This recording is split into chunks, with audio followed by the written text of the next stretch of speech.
Hello, नमस्कार, आदाब, प्रणाम, सत श्री अकाल। कैसे हैं आप लोग? उम्मीद है कि आप सब बहुत अच्छे होंगे। और आज के लेक्चर में आज हम लोग क्लास 10th के फिजिक्स का चैप्टर 3 का लेक्चर नंबर 7 पढ़ने वाले हैं। ठीक है, जो कि चैप्टर हमारा है इलेक्ट्रिसिटी। ठीक है, चैप्टर नंबर 6 में हमने विद्युत शक्ति हो गया। ठीक है, उसका मात्रक देख लिए थे और उससे संबंधित एक दो न्यूमेरिकल शायद बना लिए थे। ठीक है, और आज के लेक्चर में आज हम लोग भगवान गणेश की कृपा से विभिन्न प्रकार के विद्युत ताप उपकरण पढ़ने वाले हैं। ठीक है, जिसमें आपका पहले जो है वो आता है विद्युत बल्ब। ठीक है, विद्युत बल्ब पहला जो है आपका वो है विद्युत बल्ब। ठीक है, जिसको बोलते हैं इलेक्ट्रिक बल्ब। Electric bulb. अच्छा देखिए, विद्युत बल्ब क्या होता है। चूंकि विद्युत बल्ब जो होता है ना, विद्युत धारा के ऊष्मीय प्रभाव को दर्शाता है। विद्युत बल्ब जो है वो विद्युत धारा के ऊष्मीय प्रभाव को दर्शाता है। ठीक है, और विद्युत बल्ब को हम लोग ताप दीप्त भी बोलते हैं। ठीक है, ताप दीप्त क्यों बोलते हैं? चूंकि विद्युत बल्ब के अंदर का जो तार रहता है, विद्युत धारा प्रवाहित करने पर वो तार इतना ज़्यादा गर्म हो जाता है। ठीक है, और गर्म होकर जलने लगता है। ठीक है, इसी कारण से विद्युत बल्ब को हम लोग ताप दीप्त बोलते हैं। ठीक है, उसके बाद जो विद्युत बल्ब है हमारा, ठीक है, उसके अंदर में हम लोग जो है उसके अंदर में हवा नहीं भरा रहता है। ठीक है, हवा को निकाल करके उसमें निष्क्रिय गैस भर देते हैं। ठीक है, अच्छा, निष्क्रिय गैस उसमें क्यों भरते हैं? चूंकि देखिए, विद्युत बल्ब जो होता है वो कांच का बना होता है। ठीक है, और इसके अंदर का जो मतलब तार रहता है वो टंगस्टन, मतलब इसके अंदर का जो तार है वो टंगस्टन का बना रहता है, जिसको तंतु बोलते हैं, यानी फिलामेंट। ठीक है, और टंगस्टन जो तार रहता है उसका गलनांक काफ़ी ज़्यादा होता है, यानी लगभग में कहिएगा तो 3000 डिग्री सेल्सियस से भी अधिक होता है। ठीक है, और जब हम लोग क्या करेंगे, इसका मतलब विद्युत बल्ब से हवा निकाल करके, ठीक है, और निष्क्रिय गैस उसमें भर देंगे। ठीक है, यदि हम हवा की उपस्थिति में फिलामेंट से अगर विद्युत धारा प्रवाहित करते हैं तो परिणाम क्या होगा? तो वो ऑक्सीकृत होकर के भंगुर हो जाएगा और बल्ब क्या हो जाएगा? चूर चूर हो जाएगा। ठीक है, इसी कारण से हम लोग विद्युत बल्ब के अंदर में हवा निकाल करके निष्क्रिय गैस भर देते। ठीक है, या दूसरे शब्दों में बोलिएगा तो टंगस्टन के वाष्पन को रोकने के लिए हम लोग जो है विद्युत बल्ब के अंदर निष्क्रिय गैस भर देते हैं। ठीक है, तो आइए इस सब को हम लोग नोट में लिखते हैं। ठीक है, आप लोग कलम उठा लीजिए और लिखना शुरू कीजिए। पहले है विद्युत बल्ब। तब विद्युत बल्ब पूछा जाएगा किसके प्रभाव पर काम करता है? विद्युत धारा के ऊष्मीय प्रभाव पर। ठीक है, लिखिएगा कि विद्युत बल्ब, विद्युत बल्ब, ये आधा गोलो कर लीजिएगा। विद्युत बल्ब विद्युत धारा के ऊष्मीय प्रभाव को दर्शाता है। ठीक है, विद्युत बल्ब क्या कहता है? विद्युत धारा के ऊष्मीय प्रभाव को दर्शाता है। ठीक है, उसके बाद लिखिएगा विद्युत बल्ब, विद्युत बल्ब के अंदर का तार, अंदर का तार इतना गर्म हो जाता है कि विद्युत बल्ब के अंदर का तार इतना गर्म हो जाता है कि बल्ब जलने लगता है। ठीक है, जलने लगता है, इसलिए इसे ताप दीप्त लैंप भी कहते हैं। ठीक है, यानी विद्युत बल्ब जो होता है विद्युत धारा के ऊष्मीय प्रभाव को दर्शाएगा, पहला बात। ठीक है, और विद्युत के बल्ब के अंदर का जो तार होता है विद्युत धारा प्रवाहित करने पर गर्म बहुत ज्यादा हो जाता है और जलने लगता है, इसलिए इसको हम लोग बोलते हैं ताप दीप्त लैंप। ठीक है, इसी में एक क्वेश्चन आएगा आपका कि विद्युत बल्ब के अंदर हवा को निकाल करके, ठीक है, विद्युत बल्ब से हवा को निकाल करके उसमें निष्क्रिय गैस क्यों भर देते हैं? ये सवाल अक्सर पूछ देता है। ठीक है, देखिएगा कि विद्युत बल्ब के अंदर, विद्युत बल्ब के अंदर हवा को निकालकर, विद्युत बल्ब के अंदर हवा को निकालकर निष्क्रिय गैस, निष्क्रिय गैस क्यों भर दी जाती है, ठीक है। यानी विद्युत बल्ब के अंदर हम लोग हवा निकाल करके निष्क्रिय गैस क्यों भर देंगे, तो इसका अभी आंसर हम जस्ट बताए हैं। आप लोग लिखिएगा कि विद्युत बल्ब कांच का बना होता है, लिखिएगा विद्युत बल्ब कांच का बना होता है, बल्ब के अंदर टंगस्टन, ठीक है, टंगस्टन, बल्ब के अंदर टंगस्टन तार का बना तंतु, ठीक है, तार का बना तंतु, तंतु को बोलते हैं फिलामेंट, ठीक है, फिलामेंट। तो टंगस्टन तार का बना तंतु यानी कि फिलामेंट होता है, ठीक है, होता है। और लिखिएगा टंगस्टन का गलनांक, टंगस्टन का गलनांक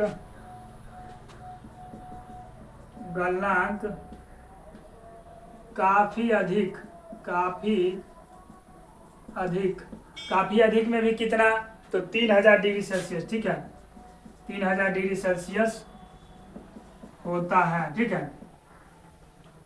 एक क्वेश्चन में लिख लीजिएगा कि टंगस्टन का गलनांक जो होता है ना आपका कुल मिलाकर के 3000 डिग्री सेल्सियस से भी अधिक होता है, ठीक है। लिखिएगा उसके बाद बल्ब के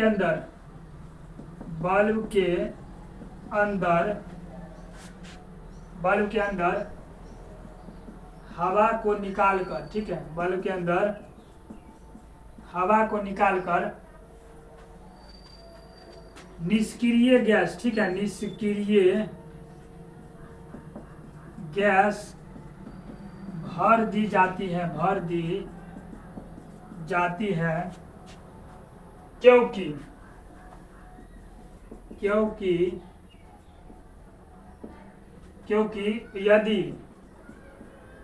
यदि हम हवा की उपस्थिति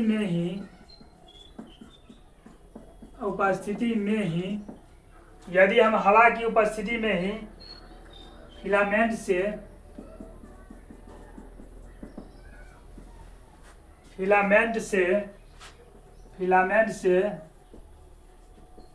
विद्युत धारा प्रवाहित, ठीक है, प्रवाहित करेंगे तो फिलामेंट, तो क्या होगा, फिलामेंट ऑक्सीकृत होकर, ठीक है, लिखिएगा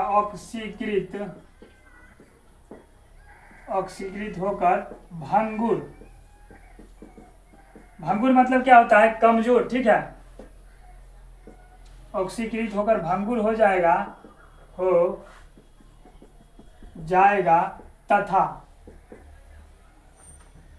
तथा चूर चूर हो जाएगा, ठीक है, बल्ब क्या हो जाएगा, चूर चूर हो जाएगा, तथा चूर चूर हो जाएगा। या इसके जगह और क्या लिख सकते हैं आप लोग, तो टंगस्टन के वाष्पन को रोकने के लिए ही हम लोग क्या करते हैं, बल्ब के अंदर निष्क्रिय गैस भर देते, ठीक है। या लिखिएगा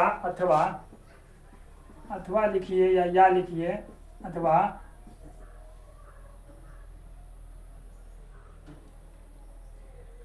लिखिएगा बल्ब के अंदर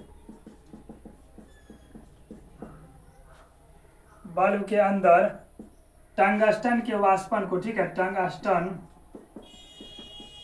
टंगस्टन के वाष्पन को रोकने के लिए ही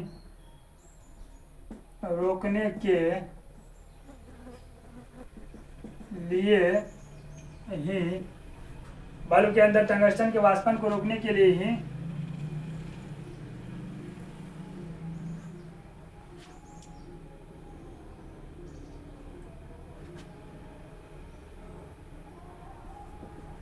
बल्ब के अंदर निष्क्रिय गैस भर दिया जाता है, ठीक है। यहाँ पर लिख लीजिएगा दूसरे शब्दों में, ठीक है, दूसरे शब्दों में टंगस्टन के वाष्पन को रोकने के लिए ही बल्ब के अंदर निष्क्रिय गैस भर देते हैं, ठीक है, निष्क्रिय गैस भर दिया जाता है, ठीक है, भर दिया जाता है, ठीक। अच्छा, बल्ब के अंदर देखिए टंगस्टन कैसे रहता है, यहाँ पर देखिए ये हमारा जैसे हो गया एक प्रकार, थोड़ा नीचे कर लेते हैं, ठीक है, ऐसे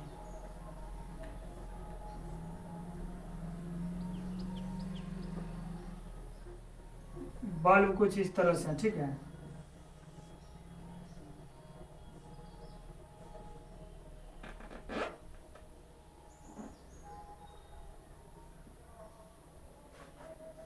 ये थोड़ा सा गड़बड़ा गया है, लेकिन आप लोग ठीक कर लीजिएगा, ठीक है। इसके अंदर मतलब समझने का प्रयास कीजिएगा किस तरह से रहता है। ये बल्ब हुआ मान लीजिए, तो यहाँ पर देखिए, यहाँ पर जो रहेगा ने, ये जो है ये आपका होल्डर रहेगा, ठीक है, ये आपका होल्डर रहता है यहाँ, ठीक है।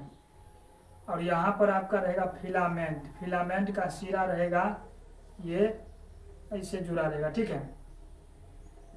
ये क्या हो गया, और यहाँ पर देखिए दो जो है न धातु का नोक लगा रहेगा, ठीक, यहाँ ये आपका धातु का नोक हुआ बल्ब के अंदर, ठीक है, धातु का पिन हुआ ये, ठीक है, पिन यहाँ पर लगा रहेगा। बल्ब जलता कैसे है देखिए यहाँ पर बल्ब के में किस प्रकार किया होता है, ये आपका क्या हो गया, फिलामेंट हो गया, क्या हो गया, फिलामेंट। और ये तो चूंकि होल्डर है, ठीक है, और ये एक जो ये मान के चलिए ये भी फिलामेंट है, आवर्धित फिलामेंट, ये थोड़ा बड़ा सा फिलामेंट है, ठीक है, आवर्धित फिलामेंट, ठीक, तो है ये, रो मत समझिएगा, ठीक। तो बल्ब के अंदर क्या होता है, ये तो समझ गए कि बल्ब के अंदर जो है निष्क्रिय गैस क्यों भरते हैं, क्योंकि अगर हवा की उपस्थिति में हम लोग विद्युत धारा प्रवाहित करेंगे तब फिलामेंट क्या होगा, ऑक्सीकृत होकर के भंगुर हो जाएगा, मतलब कमजोर हो जाएगा, और कमजोर होने के बाद ये आपका टूट जाएगा, चूर चूर हो जाएगा, ठीक है, इसलिए हम लोग निष्क्रिय गैस भरते हैं, ठीक। उसके अंदर मतलब मेरे शब्दों पर ध्यान दीजिएगा कि बल्ब के अंदर क्रिया कैसे होता है, ठीक है। जैसे ये आपका फिलामेंट हुआ, ठीक है, बल्ब के अंदर का ये फिलामेंट हुआ, फिलामेंट के जो दोनों सिरा है ना, ये आपका जो छोर है, इससे ये चालक तार जो है बल्ब के होल्डर से जुड़ा रहता है, ठीक है, ये होल्डर हुआ।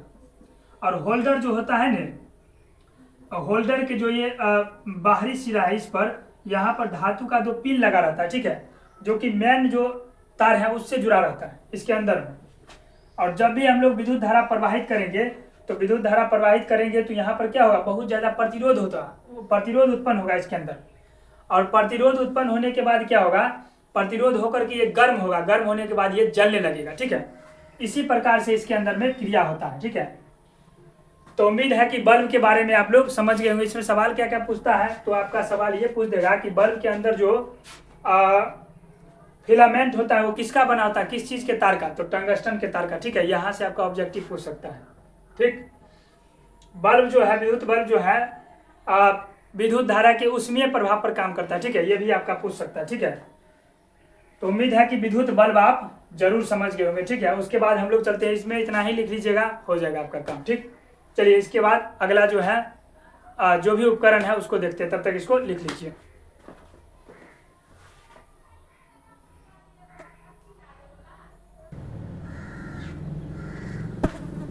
चलिए उसके बाद हमारा उपकरण जो है वो है विद्युत हीटर, ठीक है, विद्युत हीटर लिखिएगा बी नंबर में, विद्युत हीटर, ठीक। और इसको अंग्रेजी में बोलते हैं electric heater, ELECTRIC, electric heater, ठीक है। अच्छा, विद्युत हीटर में क्या होता है, देखिए विद्युत हीटर में धातु के आधार पर, ठीक है, धातु के आधार पर चिकनी मिट्टी की चिपटी प्लेट लगी रहती है, ठीक है। और इन प्लेट में वक्राकार खांचे बना रहता है, ठीक है। और इसमें वक्राकार खांचों में नाइक्रोम तार का कुंडली फैला रहता है, ठीक है, जिसका जो सिरा है वो मुख्य तार से जुड़ा रहता है, ठीक है। और इसमें क्या होगा, प्रबल धारा प्रवाहित करने पर भी क्या होता है, ये गलता नहीं है, ठीक है। इसमें कुंडली में मेन स्विच से जुड़ा रहता है, मतलब मेन तार से जुड़ा रहता है, कौन, नाइक्रोम तार का इसमें कुंडली रहता है, और कुंडली जो है मेन तार से जुड़ा रहता है, ठीक है। प्रबल धारा प्रवाहित करने पर भी ये क्या होता है, गर्म हो जाता है, गर्म होकर के लाल तक हो जाएगा, ठीक है, लेकिन ये गलेगा नहीं, इसलिए इसका उपयोग हम लोग कुंडली के रूप में भी करते हैं, और चूल्हा के रूप में भी हम लोग विद्युत हीटर का उपयोग करते हैं, ठीक है। तो विद्युत हीटर के बारे में लिखिएगा कि विद्युत हीटर में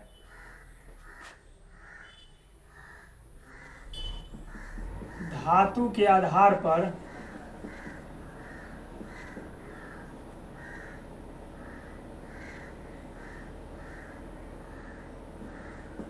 चिकनी मिट्टी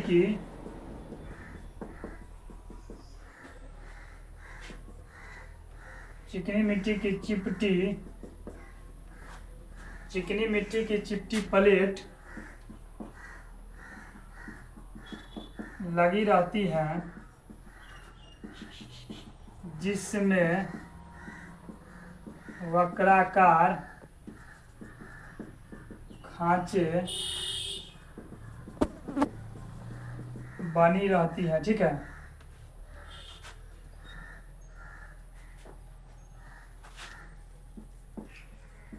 इन वक्राकार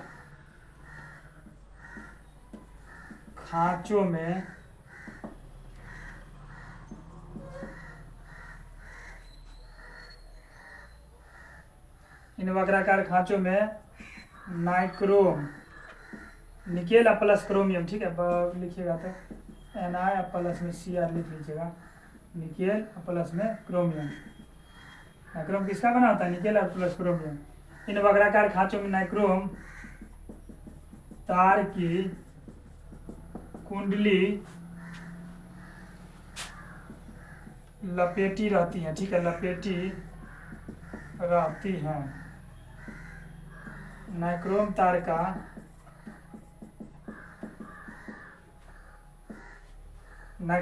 का गलनांक क्या होता है? नाइक्रोम तार का गलनांक काफी अधिक होता है। ठीक है, काफी अधिक होता है। परवल धारा प्रवाहित करने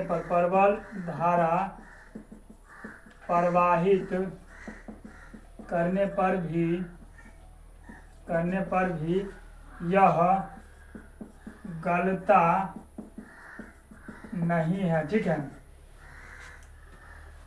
इसलिए विद्युत हीटर का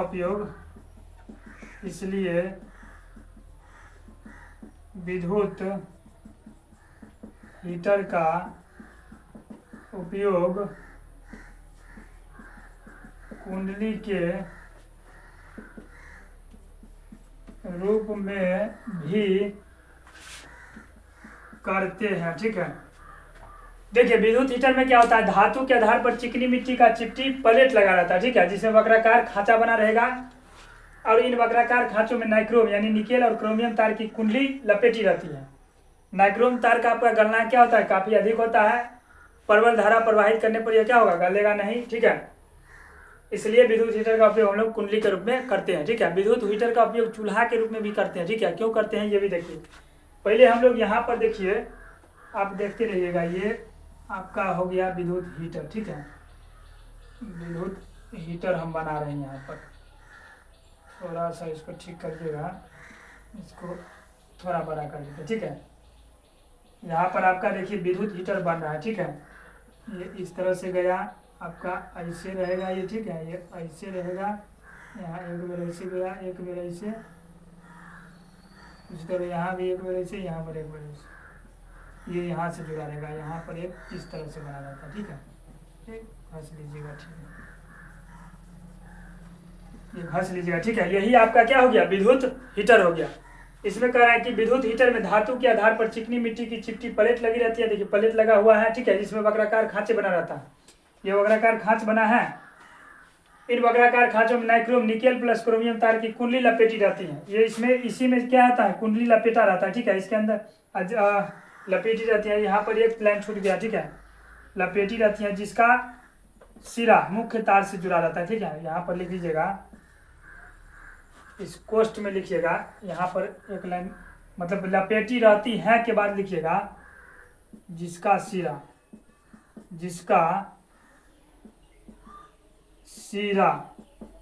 मुख्य तार से जुड़ा रहता है। ठीक है, मुख्य तार से जुड़ा रहता है। ठीक है, जिसका सिरा मुख्य तार से जुड़ा रहता है। नाइक्रोम तार का गलनांक क्या होता है, काफी अधिक। प्रबल धारा प्रवाहित करने पर भी इसका सिरा देखिए मुख्य तार से यहाँ पर जुड़ा हुआ है।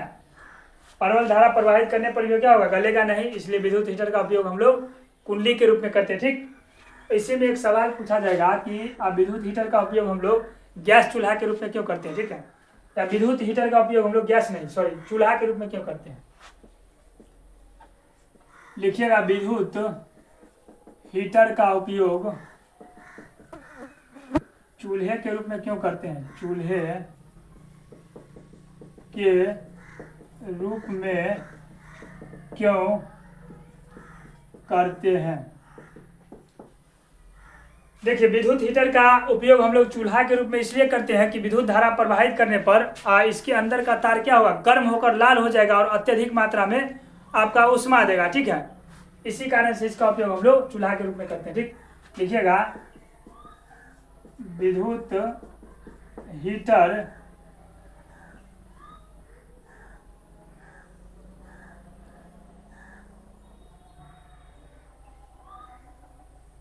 हीटर में, ठीक है, विद्युत हीटर में ठीक है, विद्युत हीटर में प्रबल धारा, ठीक है, प्रबल धारा प्रवाहित करने, विद्युत हीटर में प्रबल धारा प्रवाहित करने पर यह गर्म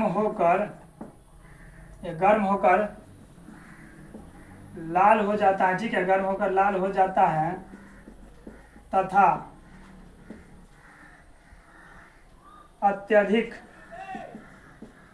अत्यधिक मात्रा में उष्मा प्रदान करता है। अत्यधिक मात्रा में क्या करेगा, उष्मा प्रदान करेगा। इसलिए विद्युत हीटर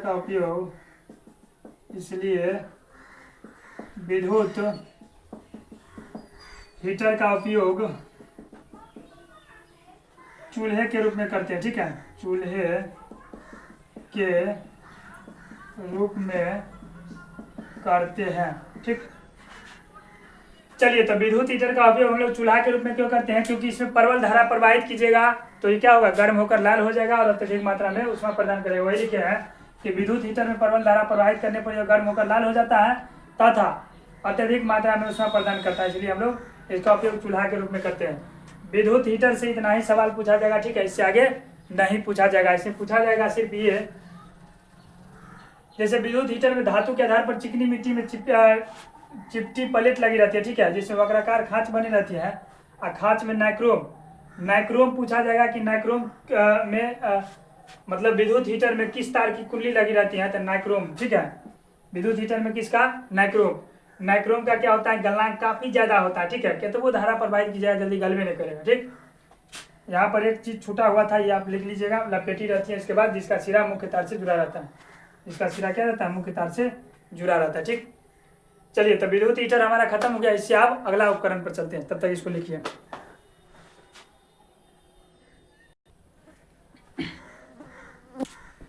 चलिए, इसके बाद हमारा है विद्युत फ्यूज। ठीक है, आइए विद्युत फ्यूज के बारे में जानते हैं। सी नंबर लिखिएगा, विद्युत फ्यूज। ठीक है, यानी इलेक्ट्रिक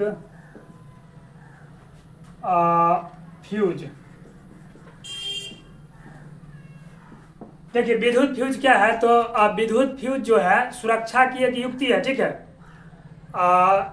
इसका उपयोग, ठीक है, अतिभारण एवं लघुपथन, इसका उपयोग हम लोग अतिभारण और लघुपथन जब होता है परिपथ में, तो परिपथ को बचाने के लिए ही इसका उपयोग करते हैं। ठीक है, किसी कारणवश क्या होता है, परिपथ की किसी कारणवश अचानक परिपथ में धारा का मान बढ़ जाता है। बढ़ने से क्या होगा कि उस परिपथ में जितने भी युक्तियां लगा रहेगा वो जल करके नष्ट न हो जाए।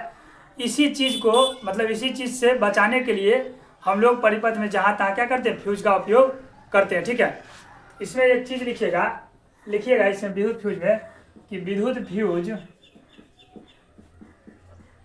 विद्युत फ्यूज क्या है, सुरक्षा की एक युक्ति है। ठीक है, सुरक्षा की एक युक्ति है। ठीक, युक्ति है। छोटा सा यंत्र है, समझ लीजिए। विद्युत फ्यूज क्या है? सुरक्षा की युक्ति है अति भारण, ठीक है, अति भारण, जिसको ओवरलोडिंग बोलते हैं, ठीक है, अति भारण एवं लघु पथन,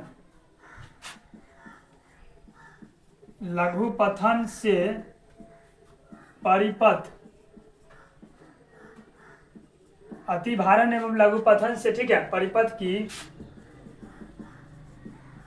सुरक्षा के लिए ही, अति भारण लघु पथन से परिपथ की सुरक्षा के लिए ही इसका उपयोग होता है, ठीक है, इसका उपयोग किया जाता है, ठीक है। उसके बाद लिखिएगा किसी कारणवश, किसी कारणवश अचानक, किसी कारणवश अचानक परिपथ से प्रवाहित धारा का मान, धारा का मान, किसी कारणवश अचानक परिपथ से प्रवाहित धारा का मान बढ़ जाने से परिपथ में लगी युक्तियां जलकर नष्ट न हो जाए, इसी से बचने या बचाव के लिए परिपथ में जहां तहां फ्यूज लगा दिया जाता है, ठीक है, फ्यूज लगा दिया जाता है, ठीक। क्या होगा? तो विद्युत फ्यूज क्या है? सुरक्षा की एक युक्ति है। अतिभारण हो गया, लघु पतन हो गया। अतिभारण तो आपको हम समझाएंगे आगे, ठीक है। अतिभारण मतलब ओवरलोडिंग होता है, जब बहुत ज़्यादा क्या होता है, करंट बहने लगता है, ठीक है, उसी को बोलते हैं। बहुत कम करंट बहेगा और आप उसमें बड़ा बड़ा मशीन लगा दीजिएगा तो उसको बोलते हैं हम लोग लघु पतन, ठीक है। तो अतिभारण और लघु पतन से परिपथ की सुरक्षा के लिए क्या करेंगे? इसका उपयोग करेंगे। किसी कारणवश मान लीजिए अगर परिपथ में अचानक से बहुत ज़्यादा करंट आ गया, बहुत ज़्यादा धारा प्रवाहित होने लगेगा, तो क्या होगा? तो परिपथ में लगी युक्तियां जल करके नष्ट हो जाएगा। उसी से बचाने के लिए हम लोग क्या करते हैं? परिपथ में जहाँ तहाँ फ्यूज लगा देते हैं। चूंकि जैसे ही धारा का मान बढ़ेगा तो फ्यूज क्या हो जाएगा? गल जाएगा। गलने से क्या होगा? जैसे यहाँ से यहाँ आपका मान लीजिए है और बीच में फ्यूज लगा है, इधर पंखा उंखा लगाए हैं, इधर से धारा बहुत ज़्यादा जाएगा तो फ्यूज क्या हो जाएगा? गल जाएगा। बस गल जाएगा कि यहीं से क्या होगा? लाइन जाना इधर बंद हो जाएगा, तो आपका पंखा उंखा जो लगा है वो सब बच जाएगा, ठीक है। इसमें एक क्वेश्चन है कि विद्युत फ्यूज में किस तरह के तार का उपयोग करते हैं, ठीक है। तो देखिए विद्युत फ्यूज में उस तरह के तार का उपयोग करेंगे जिसका गलनांक बहुत ही कम होगा, मतलब तनियों अगर ज़्यादा धारा प्रवाहित हुआ कि तुरंत गल जाए, ठीक है, तब ना आपका जो फ्यूज के उस तरफ जितना भी उपकरण रहेगा वो सब बचेगा, ठीक है। तो सवाल लिखिएगा कि विद्युत फ्यूज में किस तरह के तार का उपयोग किया जाता है? विद्युत फ्यूज में किस तरह के तार का उपयोग किया जाता है, ठीक है। आंसर में लिखिएगा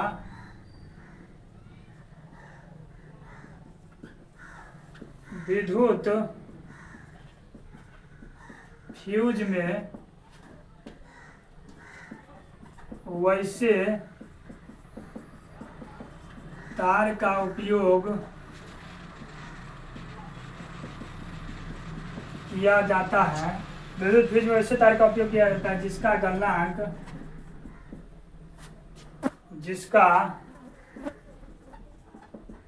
गलनांक काफी कम होता है, ठीक है। विद्युत फ्यूज में प्रायः तांबे तथा टीन अथवा शीशा तथा टीन का उपयोग किया जाता है। मतलब विद्युत जो फ्यूज होगा उसमें किसका उपयोग करेंगे, तो तांबा और टीन का, ठीक है, या शीशा और टीन का उपयोग करेंगे, ठीक है। शीशा तथा टीन का उपयोग किया जाता है जिसका गलनांक बहुत कम होता है, जिसका गलनांक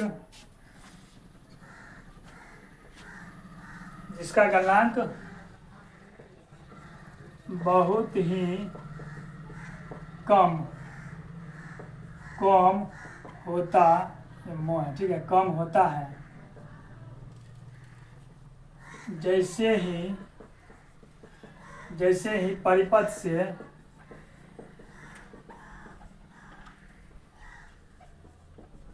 प्रबल धारा प्रवाहित होती है वैसे ही फ्यूज गल जाता है तथा उसमें लगी उपकरण जलकर नष्ट होने से बच जाता है, ठीक है, बच जाता है। फ्यूज का काम क्या है, तो फ्यूज का काम है कि जैसे ही धारा बहुत ज़्यादा प्रवाहित होगा, ठीक है, तो पंखा हो गया और भी जितना भी उपकरण है उस सब के बचाने का, ठीक है। धारा ज़्यादा ही प्रवाहित होगा, कहेगा कि मतलब अगर धारा प्रवाहित हो रहा है, ठीक है, और बीच में अगर फ्यूज नहीं लगा है तो डायरेक्ट किसका, पंखा पर असर पड़ेगा, चाहे बोल आपका सीधा चल जाएगा ऊपर, ठीक है। इसलिए बीच में फ्यूज लगाते हैं ताकि जैसे ही करंट ज़्यादा प्रवाहित होगा तो बिचला फ्यूज क्या करेगा, वो मतलब बीच से कनेक्शन ही तोड़ देगा, ठीक है, क्योंकि वो गल जाएगा, इधर का करंट इधर रह जाएगा, बाद बाकी उधर पंखा आ रहा है सब बच जाएगा, ठीक है। अच्छा देखिए, फ्यूज जो है ना नॉर्मली हम लोग देखते हैं 3 प्रकार के, ठीक है। एगो देखिएगा, जैसे आप मान के चलिए मेन बोर्ड होगा ना, उसमें देखिएगा एकदम बड़का रहेगा फ्यूज, ठीक है, बड़का फ्यूज रहेगा। एगो इस तरह का फ्यूज देखें बोर्ड में जो लगा रहता है, बोर्ड में लगा रहेगा, एकदम फिगर बनाने में थोड़ा सा क्या है दिक्कत होता है। एगो देखिए दूसरे पहला में है बोर्ड आर में जो लगा रहता है बड़का वाला फ्यूज, मेन बोर्ड में वैसे करके लगाने वाला वो, ठीक है, इस तरह से कुछ बना रहता है, इस तरह से शायद बना रहता है, ठीक है, यहाँ पर 2 अथी लगा रहता है, ठीक है, ये फ्यूज रहता है। ऐसे करके खांचा घुसाइएगा और निकाल लीजिएगा। फिर बी नंबर में इन्वर्टर आप देखें, इन्वर्टर में देखिएगा इस तरह का फ्यूज रहेगा, ठीक है, इस तरह का, और यहाँ से जो होता है ये तार रहता है, ये क्या हो गया, शीशा हो गया आपका, तो शीशा, और ये हो गया तार, ये संसर्प है, ठीक है, संसर्प, ठीक। उसके बाद तीसरा नंबर में वो देखिएगा विद्युत का परिपथ रहेगा, इस तरह से बना हुआ, ठीक, ऐसे रहता है, ठीक, ये परिपथ का संकेत हो गया, परिपथ का संकेत, शायद आपके बुक में यही सब दिया गया, ठीक है। वैसे नॉर्मली 3 प्रकार का होता है, ठीक है, एगो आपका ये हो गया बड़ा वाला, एगो ये वाला फ्यूज हो गया, ठीक है, और एगो रहता है इस तरह का, ठीक। उसके बाद है आपका फ्यूज का क्षमता, डी नंबर में लिखिएगा फ्यूज का क्षमता, फ्यूज का क्षमता, पावर ऑफ फ्यूज बोलते हैं, ठीक है, पावर ऑफ फ्यूज।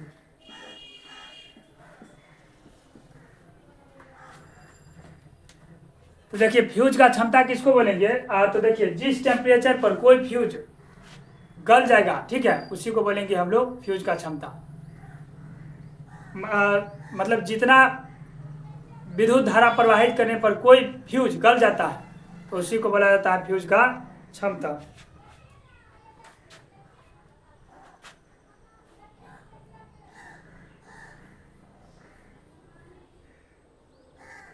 लिखिएगा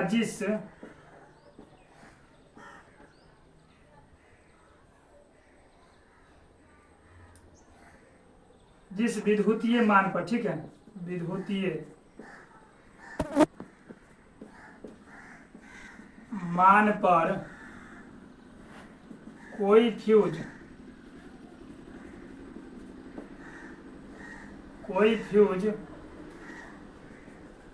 गल जाता है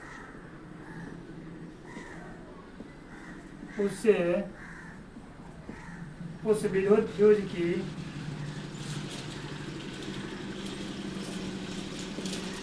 क्षमता कहते हैं, ठीक है, क्षमता कहते हैं।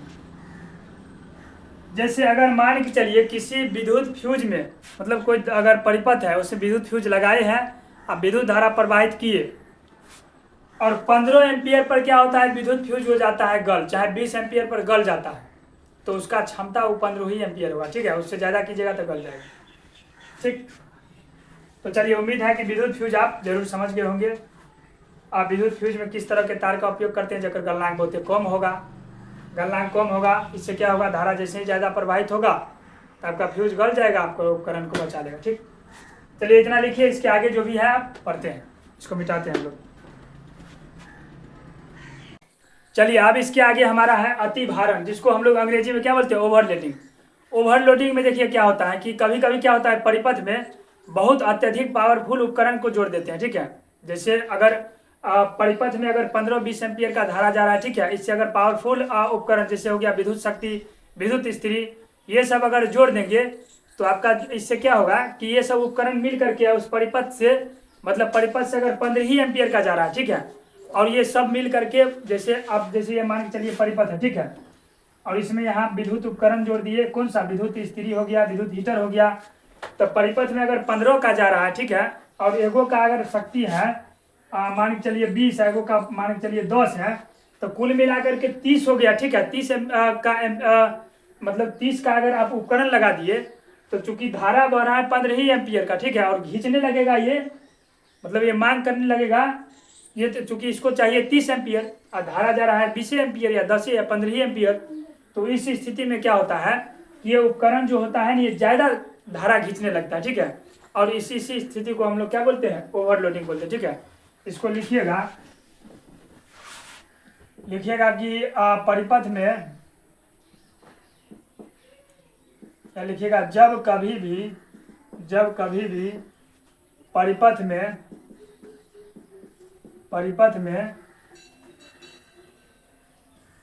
बहुत ऐसे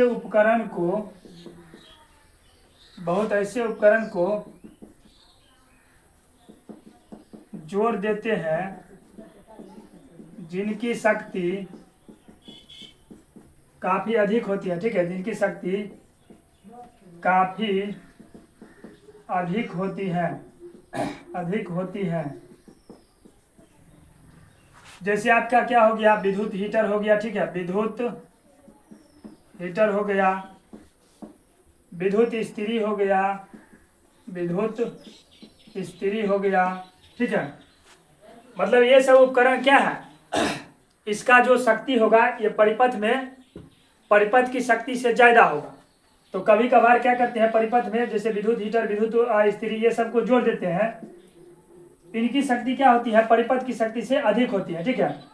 और जब परिपथ से धारा प्रवाहित की जाती है तो ये उपकरण अत्यधिक मात्रा में, ठीक है, अत्यधिक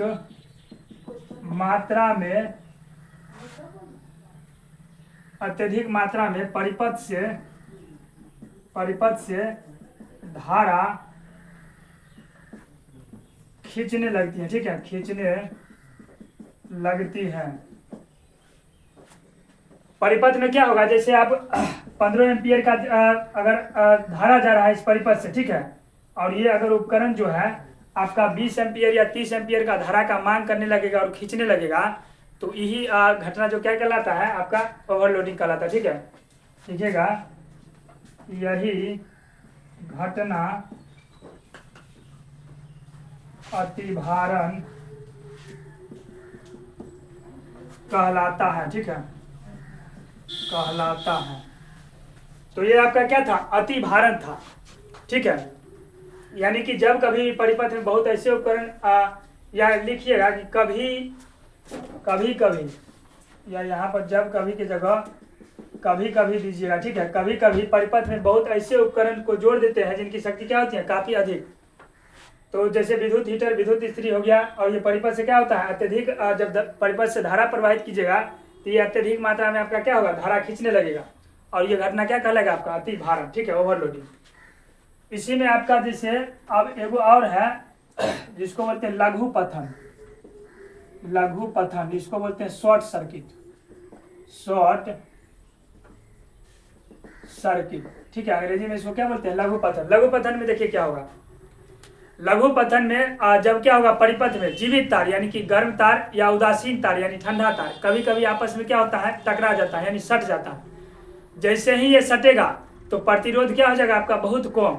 और जैसे ही प्रतिरोध कम होगा तो धारा एकदम बहुत तेजी में बहेगा। जैसे देख लीजिए, मान के चलिए धारा प्रवाहित हो रहा है। ठीक है, और ये आपका प्रतिरोध है। प्रतिरोध हम बताए थे इससे मतलब इस चैप्टर में आपका प्रतिरोध जब पढ़ाए थे तो बताए थे प्रतिरोध क्या करता है, धारा को रोकने का काम करता है। ये एक प्रकार का ब्रेकर का काम करता है। और ये मान के चलिए साफ कम हो जाएगा, एकदम इतना हो जाएगा तो क्या होगा, धारा का रफ्तार अब बढ़ जाएगा। ठीक है, तो ये घटना क्या कहलाएगा आपका, ये कहलाएगा लघु पथन। ठीक है,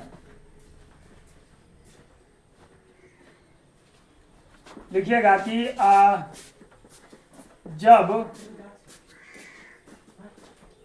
परिपथ में, ठीक है, जब परिपथ में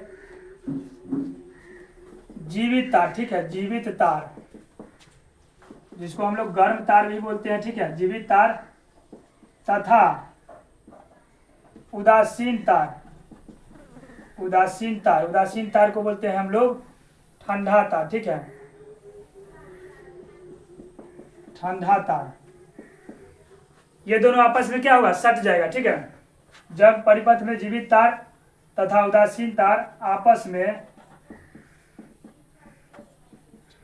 संपर्क में आ जाते हैं। ठीक है, संपर्क में आ जाते हैं तो परिपथ का प्रतिरोध, ठीक है, परिपथ का प्रतिरोध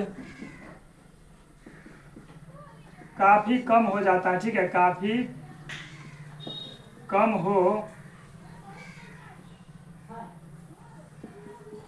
जाता है। ठीक है, परिपथ का प्रतिरोध क्या होगा, काफी कम हो जाएगा। ऐसी स्थिति में परिपथ से, ऐसी स्थिति में परिपथ से अत्यधिक मात्रा में धारा प्रवाहित होने लगता है। ठीक है, अत्यधिक मात्रा में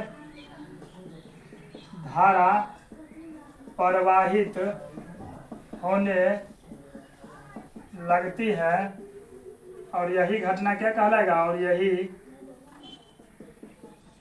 घटना लघु पथन कहलाता है। लघु पथन कहलाता है। ठीक, अतिभारण और लघु पतन। ठीक है, ये आपका मोस्ट वीवीआई है, इससे सवाल आता है। ठीक है, इसका परिभाषा पूछ देगा आपका 2 या 3 नंबर में। ठीक है, तो ये दोनों को आप देख लीजिएगा। अच्छा, परिपथ में जो है किसी उपकरण को लघु पतन और ये अतिभारण, इससे बचाने के लिए हम लोग किसका उपयोग करते हैं, फ्यूज का।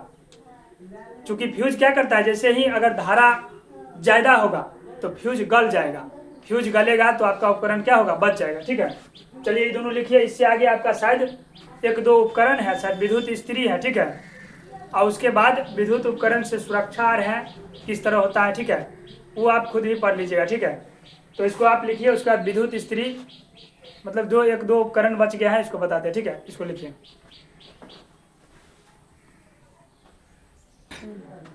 चलिए, इस चैप्टर का आखिरी एक उपकरण बचा हुआ था। ठीक है, इसको हम भूल गए थे, विद्युत इस्त्री। देखिए, इसको बोलते हैं इलेक्ट्रिक आयरन। विद्युत इस्त्री कैसे बना रहता है देखिए, जिससे अपना लोग क्या करते हैं, कपड़ा को कपड़ा का प्रेस करते हैं, ठीक है, उसको बोलते हैं विद्युत इस्त्री करा। विद्युत इस्त्री में उष्मीय अवयव जो होता है आपका नाइक्रोम की पतली पत्ती का बना होता है। उष्मीय अवयव मतलब क्या हुआ, जिससे जो प्लेट गर्म होता है, ठीक है, वो किसका बना रहता है, तो नाइक्रोम की पतली पत्ती का, ठीक है। अभ्रक की पत्ती पर नाइक्रोम का तार लपेटा रहता है। ये अभ्रक जो है उस पर क्या रहता है, नाइक्रोम का तार अंदर में लपेटा रहता है, ठीक है। और इस पत्ती को ऊपर और नीचे से अभ्रक की ही दो पत्तियों के बीच रखते हुए लोहे के प्लेट के ऊपर क्या किया जाता है, कस दिया जाता है। मतलब वो जो प्रेस वाला रहता है विद्युत तो क्या इस्त्री, उसके अंदर में ही क्या किया जाता है, इस पर नाइक्रोम का तार लपेटा रहता है और उसके नीचे ही अभ्रक के पत्तियों के बीच रखते हुए लोहे के प्लेट के ऊपर कस देते हैं, ताकि इस्त्री के ऊपर बाहरी ढांचे से विद्युत संपर्क न करे। देखिए उसके अंदर में ही इसलिए कस देते हैं ताकि अगर बाहरी जो प्लेट है उस पर अगर विद्युत संपर्क करेगा तो आप प्रेस करने के लिए जैसे ही छुइएगा तो आपके हाथ में क्या आ जाएगा, करंट आ जाएगा, ठीक है। इसलिए उसको अंदर में ही कस दिया जाता है, ठीक है। और तार से जब धारा प्रवाहित की जाती है तो ये तार क्या होता है, गर्म होकर लोहे की प्लेट को यानी बाहरी प्लेट को भी क्या करता है, गर्म कर देता है, जो कपड़े की सिलवट को दूर कर देता है। और कुछ इस तरह का फिगर आपके बुक में दिया गया था, ठीक है, इसको लिख लीजिएगा। इसी के साथ ही क्या हुआ, हमारा जो है ये चैप्टर नंबर 3 ये हमारा खत्म हुआ। खास करके थ्योरी क्लास क्या हो गया, खत्म हो गया।